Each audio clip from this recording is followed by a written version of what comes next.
I was an original dead-end kid born off the East River. Yeah. It was a ghetto. A Yeah. ghetto. I didn't know that word at the time, Yeah. but it was a ghetto. And you're growing up in the Depression in New York City.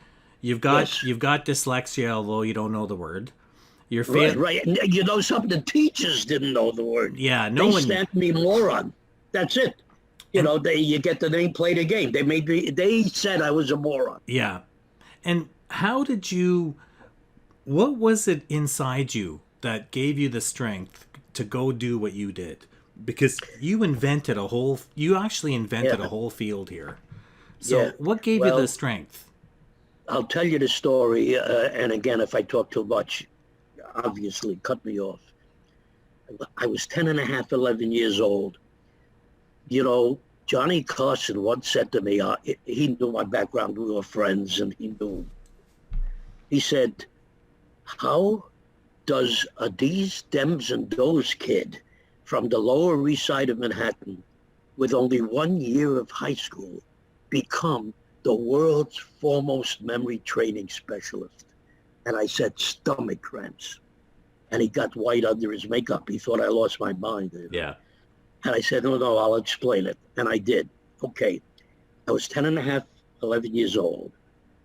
Oh boy, I had stomach cramps every morning, and I'll tell you why. Mrs. Goldfisher, I'll never forget her, gave us a test every day on a yellow rectangular piece of paper that we had a number from 1 to 10. Yeah. And she would ask 10 questions, which we would answer on. I was getting failing grades, 40s and 50s, where all my little classmates were getting, passing grades, 70, 80, whatever. Yeah. The point is, we had to bring that test after she graded them and put the mark on it. We had to bring them home for one parent to sign. And my father, who died when I was 12, so you can tell how long ago I'm going, how far back I'm going, Yeah. was the signee.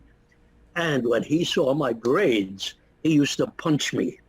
How this whole thing started. Okay, back to the stomach cramps. Yeah. I finally realized that I got them only Monday through Friday, not weekends, school days. That's the point. That's why I told you the story about my father punching me. Yeah. In other words, I was scared about my father hitting me. Yeah. Okay, one day as I'm walking to school and the light bulb goes off, oh my God, how can I stop my father from punching me? Easy. Get better grades on your tests. That's why he's punching you, for God's sakes. Isn't that obvious? Oh, okay. I'm talking to myself. Yeah. How do I get better grades so that he doesn't punch me? Oh, okay. How do I do that? All right. Next step. After school that day, I go to the library. And it was called the Pitt Street Library. I called it the Pitt Street Library. It was the Hamilton Fish Library near a park I used to go to. And I go in, and I'll never forget the lady who helped me out, tall Italian lady wearing a black dress, gray hair with a bun in the back. And I said, oh, I got to learn how to remember. Long story short, she took me to a room in a corner, which I swear to you, the door was covered with cobwebs. Nobody has been in there for God knows how long. Yeah. She cleared the door, opened the door, pointed to a corner of the room where there were a bunch of books about this wide lined up, dating back to the 17th and 16th century on memory training. Yeah. I went in there. I was in there for 2 hours. This lady kept opening the door to see if I was okay, because I saw him. End of story. Got to remember again, I was 10 and a half, 11 years old. Yeah. 99.9999 a mile long of the stuff I read, particularly in Old English. Yeah. These books dating back to the 17th century. Yeah. I didn't understand. But the point, 999, 100 miles long, that I did understand changed my life. What I didn't realize I was doing, all I wanted to do was help myself. So the little bit I did understand, I changed to fit my problem. Remember the answers to the questions Mrs. Goldfisher was asked. One of the questions she had asked was, what's the capital of Maryland? Yeah. Even today, most people will think Baltimore, which Yeah. is not the case. No. It's Annapolis. Yeah. Okay. I had never heard of Annapolis when I was a kid. How in the world am I going to remember that? Well, I did very easily.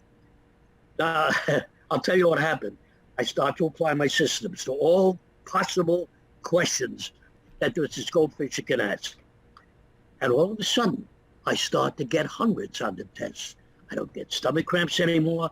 My father doesn't punch me anymore. And one day I'm walking into the classroom, Mrs. Goldfisher is at her desk, and she says, Harry, come here. I come over and she says, Harry, what happened? You're starting to get hundreds on your tests, which I thought you should from the beginning because you seem like an intelligent, normal person. What happened? I said, well, I learned how to remember. She says, what do you mean? I said, I'll give you an example. When you asked that question, I said, I visualized a girl named Mary, and I pointed, there was a kid named Mary in the classroom. Yeah. I pointed to Mary. I said, I visualized Mary, and I saw an apple, a gigantic apple was landing, Maryland, for the state, Maryland was landing. An apple is landing on Mary's head. I got it. I made the association, one thing leading to the other. Yeah. Now here, this is important. I'm so excited about it. I'm looking at Mrs. Goldfisher as I tell her the story, and I see her eyes glaze over. And she says, okay, Harry, take your seat. She thought I was crazy. But what changed is the kids in the class started to say, hey, Harry, how would you do that with this? And they give me another piece of information. Yeah. And my classmates started to use the ideas. Mrs. Goldfisher thought I was crazy. The kids didn't. No. And kids have a better imagination than adults. Oh, yeah. And they were doing it fine, Yeah. using their imagination, paying attention, etc. So the first time you taught people were the people in your class that year you learned this? Absolutely. That started to use it, and some of the kids would saying, wow, this is great, and it's fun.